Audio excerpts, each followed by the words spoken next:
Yeah, we're getting off track. We're supposed to talk about self-care. But this is self-care, but telling white people they can't cook or season their food. When you're Black, you have to do that. That's for you, for your own mental health. You can't sit with those dark secrets weighing you down. You can't. Let it go. Let it go. Tell the truth. Self-care is telling the truth to white people. It is. Period.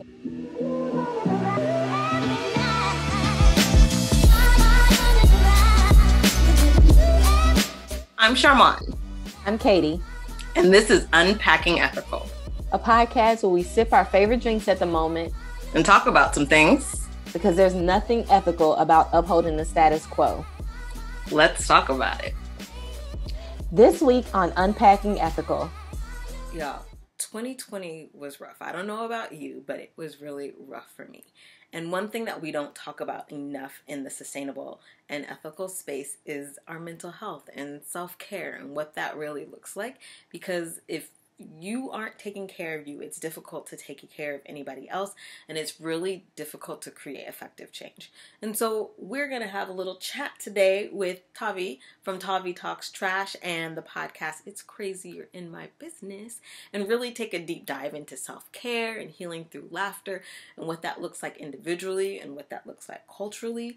And even we are going to be talking about the Chris Jamal phenomenon. If you haven't heard, you're going to want to take a listen, because that really encompasses this need for joy and joy as resistance and what that looks like. So come have a listen with me.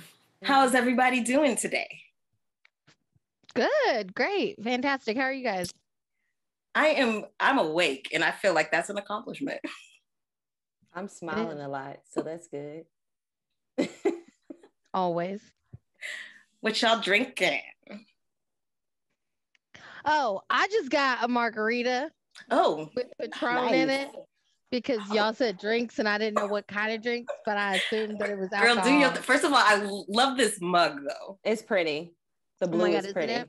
Yes, get into it. Mm-hmm. It's pretty. I love the color. I like it too. It's nice. What are you drinking, Sharmon? I feel boring. I got water in my mug.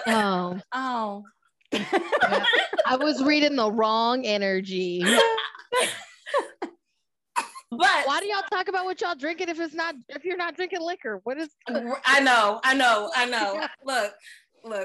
Do we need to hit pause to the listeners and go grab something? Alcoholic beverage. Well, I don't even have any in the house because let me tell y'all. So I have been scared to do anything since a couple weeks ago when we accidentally got high. Oh yeah. No. And I'm like, I cannot have any kind of illicit substances around me. How did you accidentally get high? You gotta tell the story, because I accidentally got high right along with you. So we were at this little vegan market thing. We, our nonprofit, we're at this vegan market, and I was talking to different vendors, and I saw some gummies he had. They were Delta 8 gummies. I didn't know what that was. I'm behind. Okay. Yeah. And I was like, I was asking him what they were about, and he was telling me, it was for anxiety, for stress, to help you calm down. So in my head, I'm thinking it's CBD. And so I was like, he was like, do you want to try some? I was like, yeah, So he gave us a few, and I went and I took one. I ended up taking like 2 or 3 over like the course of time. A friend of mine went down 5 of them, and then we had 1 left, and I'm like, Katie, you want it? Yeah. And I'm like, yeah, just taking candy, don't even know what's going on. Yeah. And then the next thing we know, we're things were tilting a little bit, got the dry mouth, and I was like, what is this stuff? And yeah, we had to Google it, found out it was THC. Yeah, stop. There's no adults with gummies that don't have children. If there is not a child with that adult, their gummies have drugs in them. No. But here's the thing. Tavi, she texts me. We're still at the event. I'm sitting across with some friends, and she's like, just so you know, what we had as THC, because I'm high as, I don't know, this is as fuck right now. And right. I'm like, oh, I'm fine.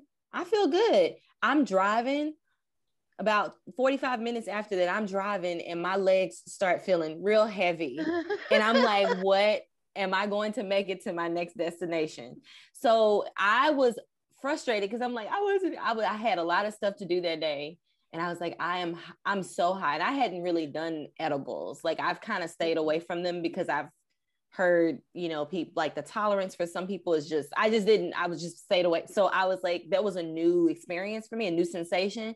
But guess what? After that day, I thought real hard about how I felt overall. And I went back and bought. Okay, gummies, you got those? Gummies are delicious. They have also, when they first started making them, they were nasty. You could taste the weed. They were almost inedible. Now they're just like regular gummies. I could hand one to somebody and they really wouldn't know that they were taking it if I didn't tell them. It is insidious.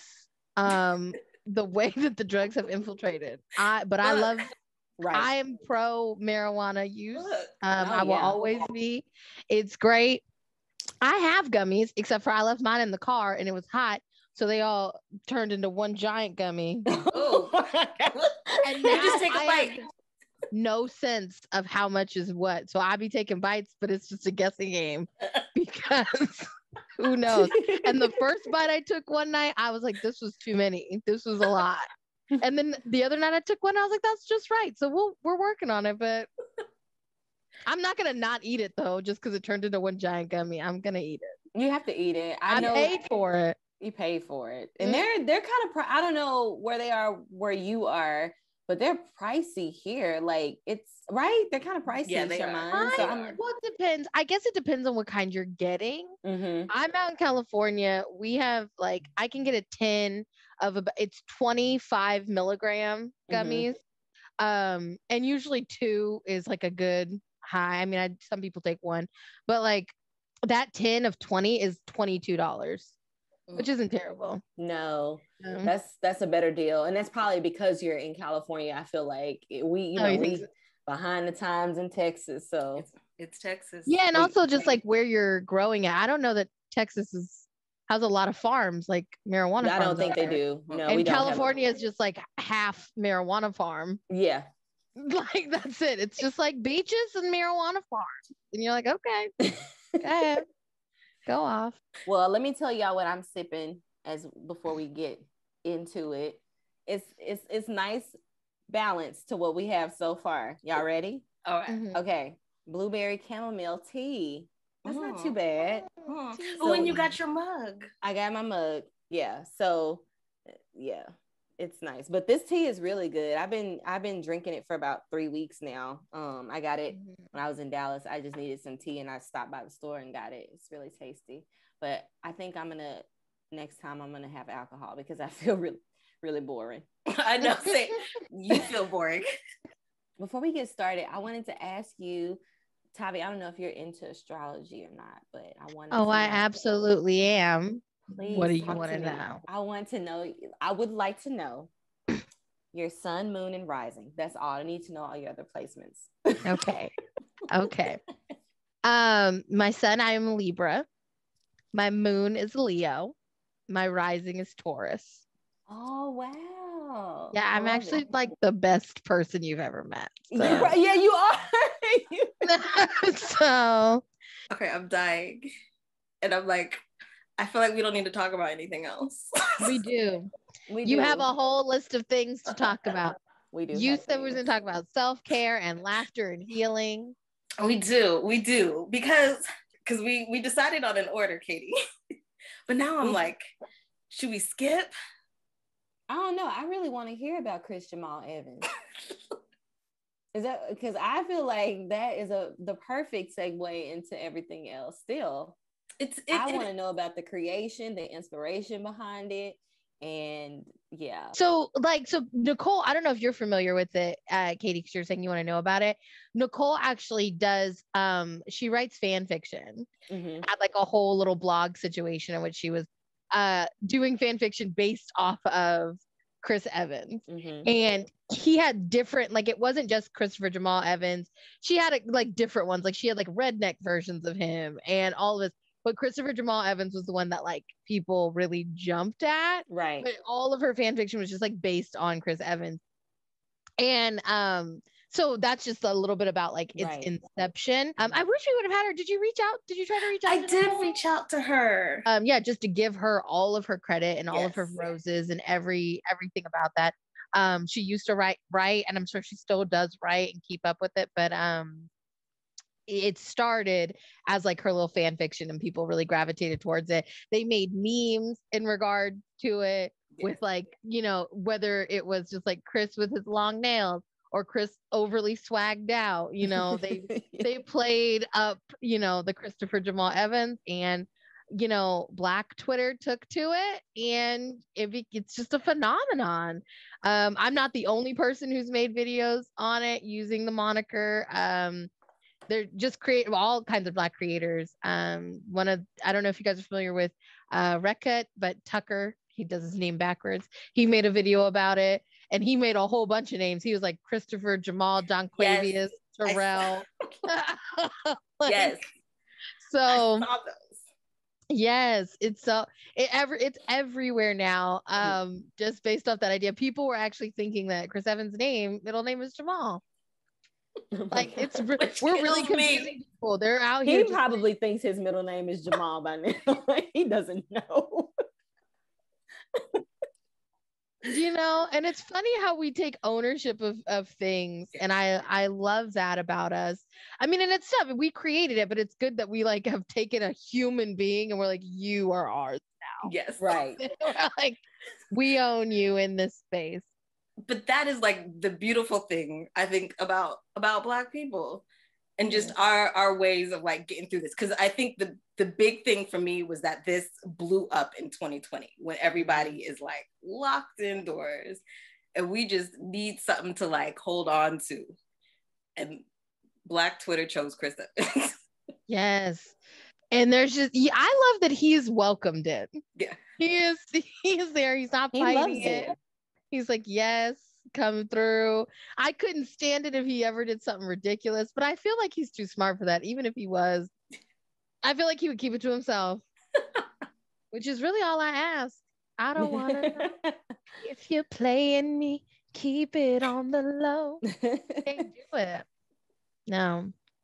I feel like he must have had some sort of identity moment, though. He had to have had that. Like, Mom, is this who I really am? Because it really took over. And I felt like I only know what Sharmon would send me because she was always sending me these things. I don't have Twitter. I should. I know, please. I guess I am. I don't know if you should. It's not for everybody. Twitter is ruthless, and I have to take breaks. I've been taking such long breaks between videos and my social media these days because it is ruthless. That's what I've been hearing. It's too much. Sometimes it's too much, and then I also have to remember that like I am aging out of certain areas in my life. And the only reason I'm on social media, like for real, is because I'm a comedian. Because I'm like trying to garner fan base, build all these things up and get my thoughts and ideas and just promo out there. Right. But if I was not in entertainment, I wouldn't be like not active. I was going to tell you, because I was listening to your podcast, one of your episodes earlier and yesterday, and I love your voice. Like you have people told you this? Yeah, and I hate it. It's so crazy. But everyone says that, right? Everybody hates their own voice when they hear it. I don't know what people are hearing because I have recorded myself in comedy for so long that I've had to get used to hearing my voice and watching myself back on video. So I don't hate it as much, but I don't know what people are hearing. Also, you listen to my podcast? Thank you. I hope it was a good episode. Some of these episodes we'd be out here just, I love y'all. Were having a good time. Yeah, it sounds like y'all always having a good time. I need to subscribe because I want to have a good time with y'all. One of my best friends. She's great. Becky. Yeah, she's lovely. You know what? It's a podcast that I really enjoy because I feel like we sat around giving our thoughts in private in general when we you're scrolling through Facebook and we would just talk about people and we said like, did you see what Monique said and what she's going through? You know what she should do? She should just take herself down to the and so we just decided to be like, we might as well have a podcast. I'm a lot more ridiculous than she is. In just my everyday life, I don't take myself extremely seriously about anything. In most cases, it's not me. Sorry. And so it's really, I enjoy our dynamic because she very much is like the straight man to my outrageousness. But we both do try to come together for some reasonable advice. Yeah. Sometimes we're not there because I am still a wild person. I'll tell you to slash his tires, but Oh, yeah. I'm here for it. I'm gonna send y'all some questions here. You should. We have a submission link. We're always looking for questions. It's so interesting too, because I think when you I didn't think anybody would listen. Mm-hmm. And I thought that was so insane to me when I log on to our apps and I can look at our analytics. Like, oh my gosh, we have like listeners, and people like message me and are like repeat listeners. We get messages back from people like, thank you for answering my question. And it's interesting because we have a segment, not even a segment. It was a little blip on the radar. That's the thing, is that they turned it into a segment. We eat donuts. We love donuts. It is one of our just like guilty pleasure things. And we shouldn't do it weekly. Nobody should be eating donuts every week, but we do. Barring some unfortunate circumstance, like this week, we will not be having donuts because I'm going over later and our donut place will be closed. But we get donuts from our secret place because it's my favorite place and nobody's ever going to know about it because the line is already too long. But I mentioned it on like 2 episodes. I was like, yeah, we got donuts and we got donuts this week. And then someone sent me money to sponsor our donut eating.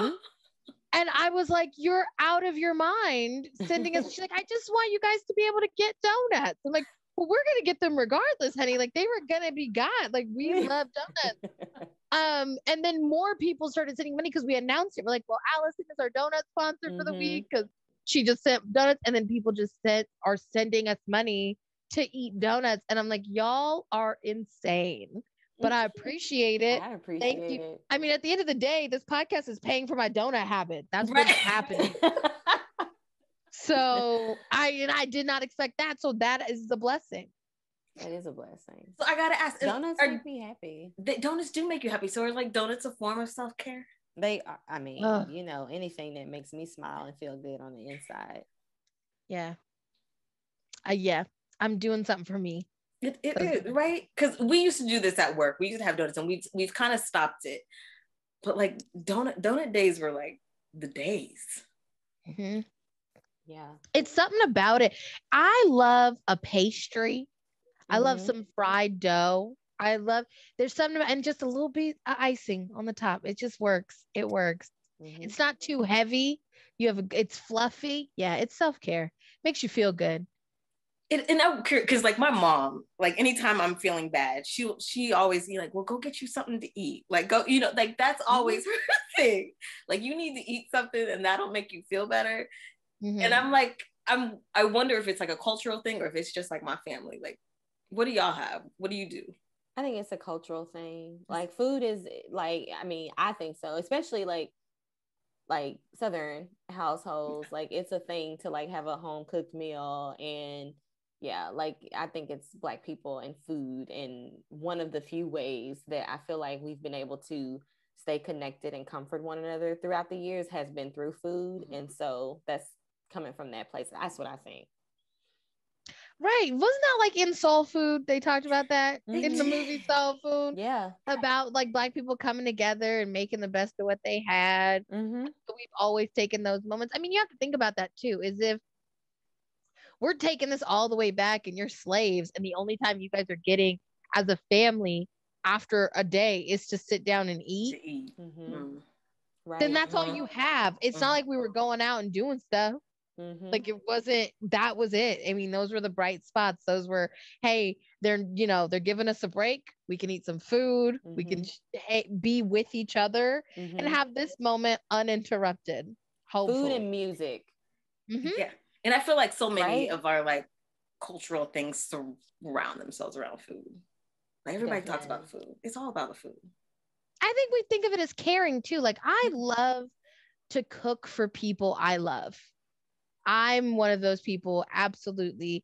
If I care about you, I want to make you food. I want to come about over. Me. Sorry.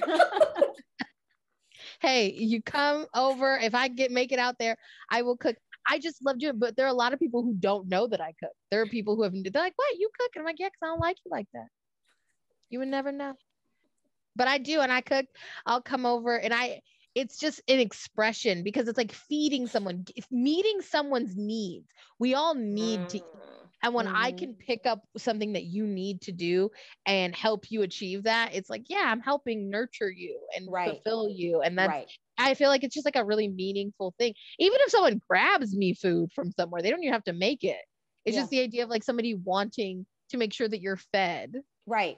It's just like such a beautiful, caring thing. It's a very, like, for me, like the whole like give and take energy exchange with food is almost always exactly where it's supposed to be. Like, I know you need to eat. I know you're hungry, and I like to gift people things, and this is the best way to fulfill that for me, and you're fulfilled. So food is always a thing. I'm the same way. I like to make things for people. I'm not the best at it, but I'm like, you gonna eat this. Yeah, I made it. You gonna love it. You gonna love it. You know what's strange is I know that I can cook, but I still feel weird making food for people. I'm like, do you like it though? I will watch them. I'll be like, but are you lying to me?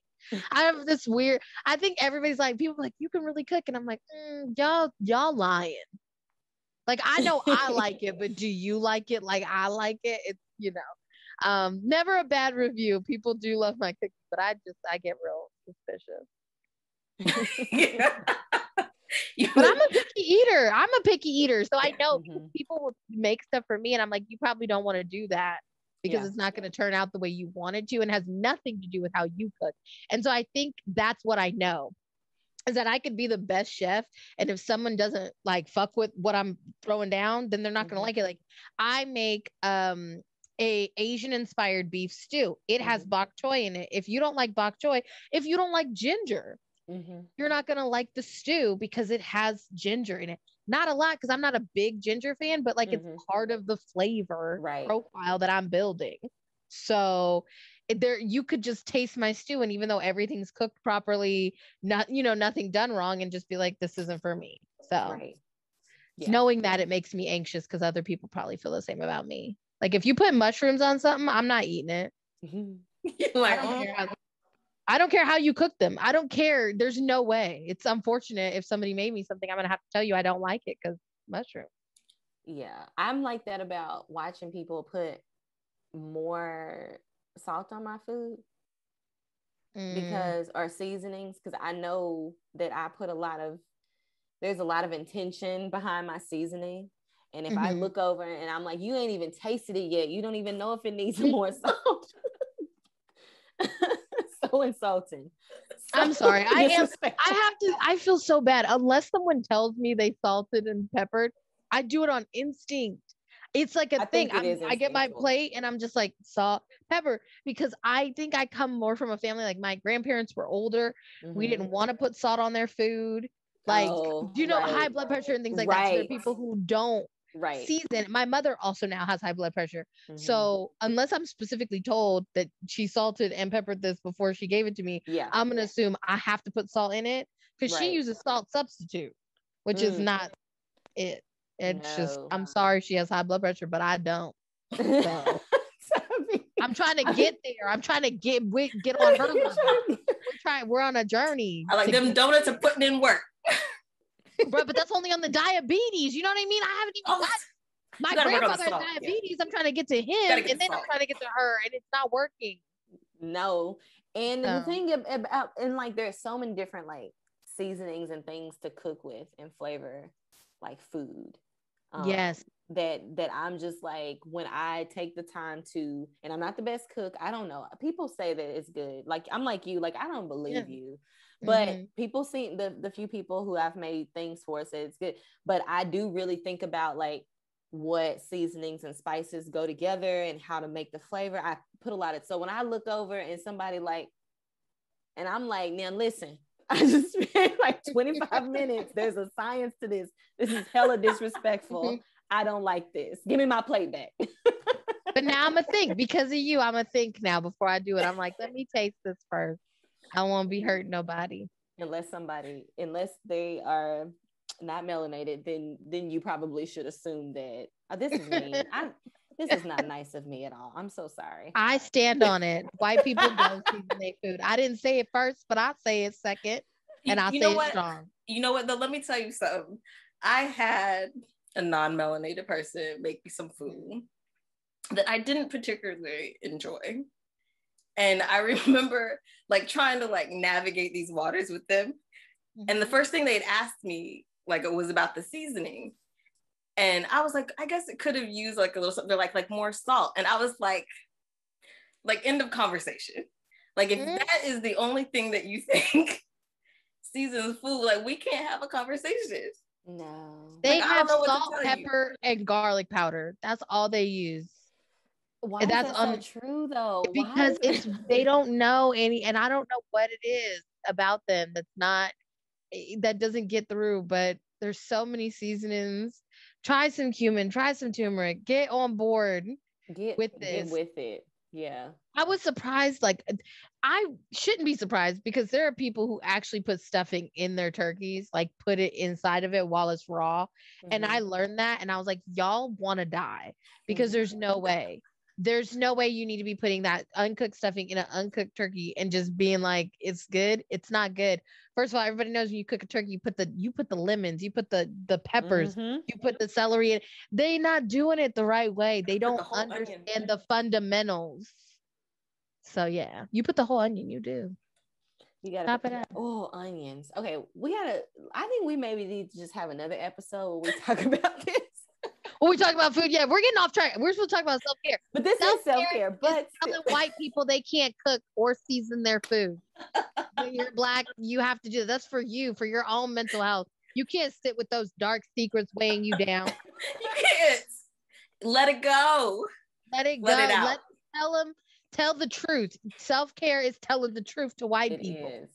Period. It's telling the truth. And stop. Yeah. So, Sharmon, where are we on the rundown? Because we started talking about the phenomenon. We are everywhere. But I don't know how y'all. Do you even edit this down, or are they just gonna get a lot of this? Because who knows? I think they should get it raw. They might get it raw. They should get it raw because we are normal. Well, I would say we're normally pretty good at like sticking, but we're not. I'm lying to myself. We should. I was gonna be like, if it's me, I'm sorry. No, it's not. It's us. It is us because we just start talking and then we're like, and it's just gonna go out because that's just what it is. But I think what I like about what we've been talking about so far is because we talk a lot about like, you know, humor, right? And not even just laughter, but like, and the joy that comes from that, but just like having space for like particularly Black women and Black femmes to be able to do that. Like, Sharmon and I had this conversation last year, I had it with a few different people when, you know, at the height of, you know, the movement last year where white people were literally sliding into Black, specifically women's DMs who were like just experiencing joy and not necessarily posting about what was happening. Like, do you not see what's going on? How could you just be living and not care? Like we don't have the right to also carve out space to just exist, right? Because we know that is a form of resistance, even if it's in and of itself. It's always the liberals that think like they want to see us like in these fields, like sad with our head, like that's the picture they want. So like I'm a huge advocate for, and me taking up for the fact that we got off of subject on this podcast, so I'm trying to find a clever way to bring it back. But I am like an advocate for like just Black people specifically being able to just laugh and just exist and share space with one another. Like that is self-care. Yeah. Well, and I'm glad you brought that up too, because I feel that from a lot of white people. I mean, that's conservative, liberal on both sides. I actually got a DM from somebody who like I knew in high school. I'm not even following them back. They just, you know, are stalking, you know, people fan behavior. So they are following me. And I sat there and I had posted about Breonna Taylor, about George Floyd, like, you know, all the things that were happening at the time. And things got very overwhelming for me. I was like thinking of my mental health, and I was like constantly being fed all of this trauma, everything that's going, like, certain times I need a break. Mhm. And then like, and I just need to like regroup with myself. I got a DM for him saying, oh, so I guess you don't care about this stuff anymore. She goes to show that you don't care about this. And it's like, it was like he was trying to catch me in like a, oh, see, this other thing happened and you didn't post about that. And it's like, I'm sorry, is the internet everything real to you? Like, I have a life that I live outside of this little box that y'all are in this. I get it. The web is all consuming, but like I leave my house and I go out and I'm still a Black person fighting injustices daily. Like that's just, it's just life. And I don't need to constantly be posting. And I realize that a lot of it, we call out, I think, you know, white people a lot for their performative activism. But I think that with the stuff that we have to internalize, sometimes Black people even feel compelled to be performative in their activism. Because it's like, well, I have to keep up this, you know, I have to make sure that people are aware. These are things that and it's almost like guilty feelings. Like I should be speaking out about something. And so I had to tell myself, I'm like, don't do anything that isn't feeling good and feeling right to you. Taking that step back, and just to tie that in again to like the whole self-care thing. Something that I haven't done enough of that I'm working on for me is just honoring my intuition in the fullest. If it doesn't feel good, I'm not going to do it. I don't want to, because it makes me feel worse about myself having done something I couldn't stand behind. And that's not for me anymore. So I go forward with that. I love that. I know you feel the same, Sharmon. I do. I spend a lot of time just like, sunshine and rainbows is my motto. I'm like, I just want some sunshine and rainbows, and that's all you're getting from me. And that's what's going to be, because that's all I can handle right now. So, yeah. No, I mean, whenever I see just like Black femmes taking up space in that way, especially like when it comes to like comedy and stuff, like that just feels that's everything. It's everything, you know? And so, yeah, I'm happy. Black women having fun. I think we should be allowed that more often. I saw a TikTok that made me so happy. You guys know that audio? Are you on? Do you guys watch TikToks at all? Look, I watch TikTok. I see your TikToks. I follow like 4 people on TikTok. It's like you, Lizzo, and like the laundry lady. Well, there's an audio going around that's like, R.I.P. that pussy. Hey, we going in tonight. I don't know if you've heard it. It's like a song thing.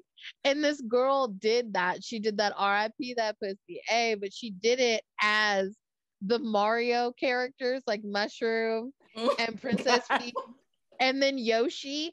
And it was just this Black girl having so much fun in her little Yoshi voice. And I was like, you go, girl. You have a little fun.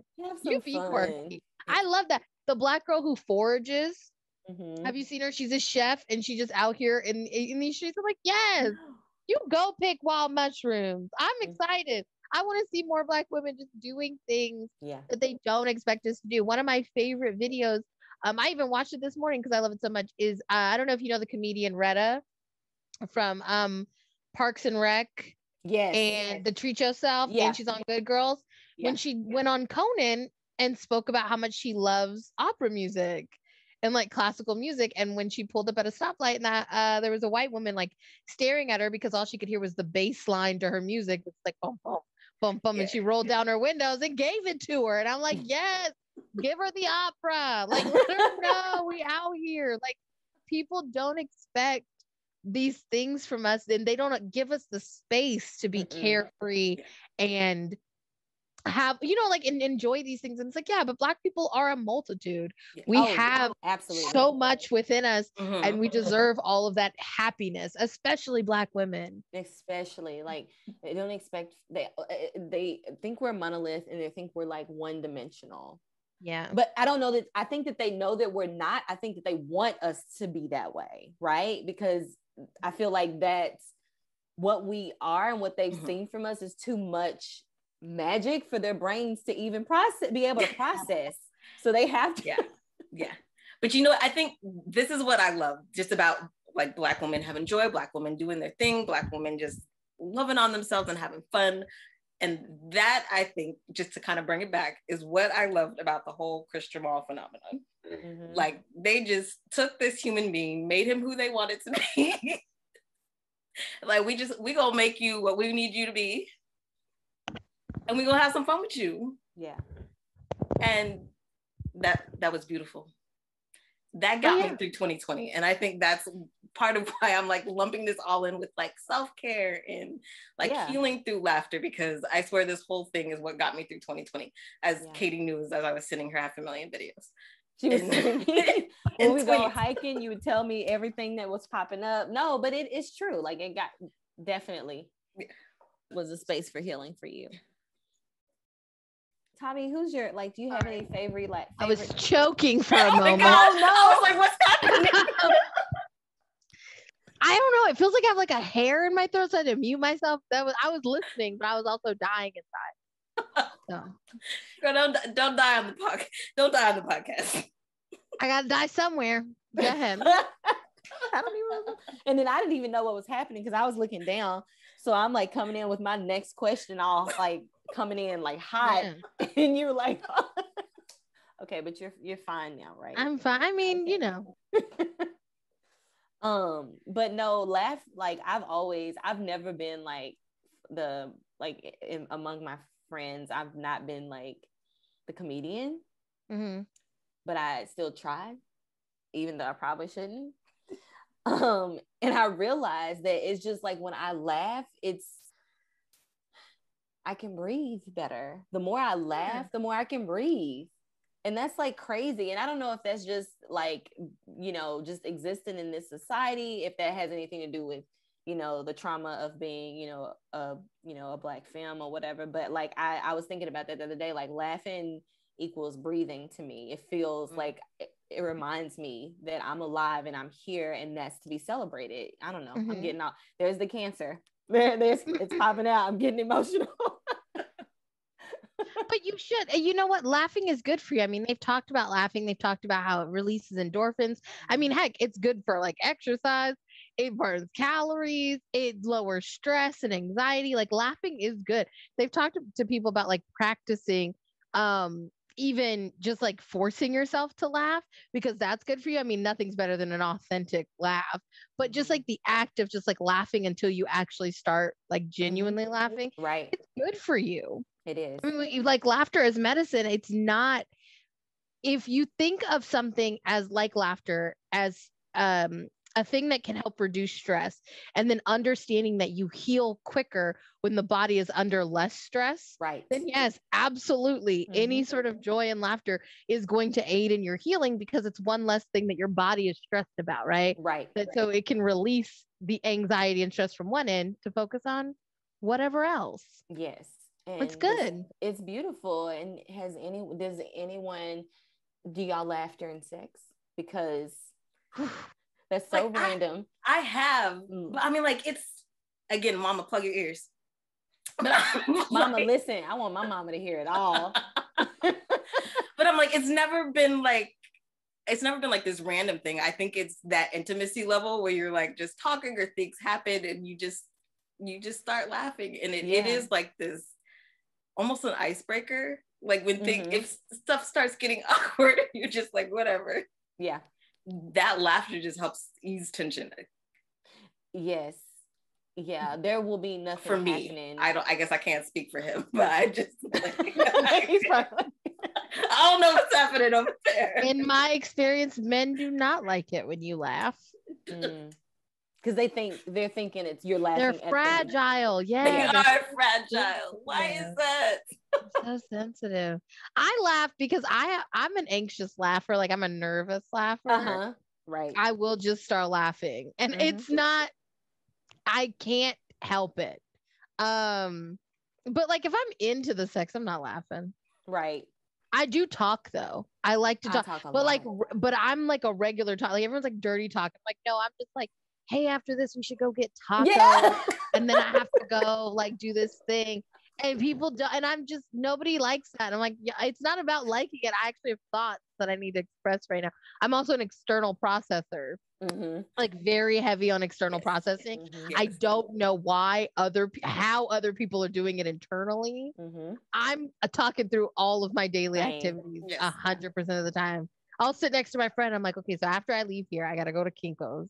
then I gotta run back. And she's like, why are you telling me? I'm like, I need to say it out loud. It's gotta be said to somebody so I can see my way through this. You know what? I feel seen right now because I'll be at work and just talking, and people are like, Sharmon, are you talking to us? Or are you talking to yourself? And I'm like, I'm talking to myself right now. It's okay. Just out loud. I have to do that. Yeah. It's because I need to hear it. It's like a thing. And like I said, auditory. I need to have heard it back to me and understand that it is truth coming out of my mouth to me. It's good. Yeah. It's necessary. We'll keep getting off track if we do this. We are, but it's okay. I feel like we're completely on track, right? I feel like we're good though. We're good. Okay, so we just stop talking about how we're off track. We just go. Yeah, I was like, this feels. We have made our own track, and it's okay. Yes, that part. Can you guys hear me eating ice? No. Are you eating ice? Okay, good. I'm eating the ice out of my cup. Look. Okay, we're doing this again. We're gonna bring on Nicole because I need to hear about her gardening. Yes. That's what, and I'm gonna have me a margarita. Yes. Yeah.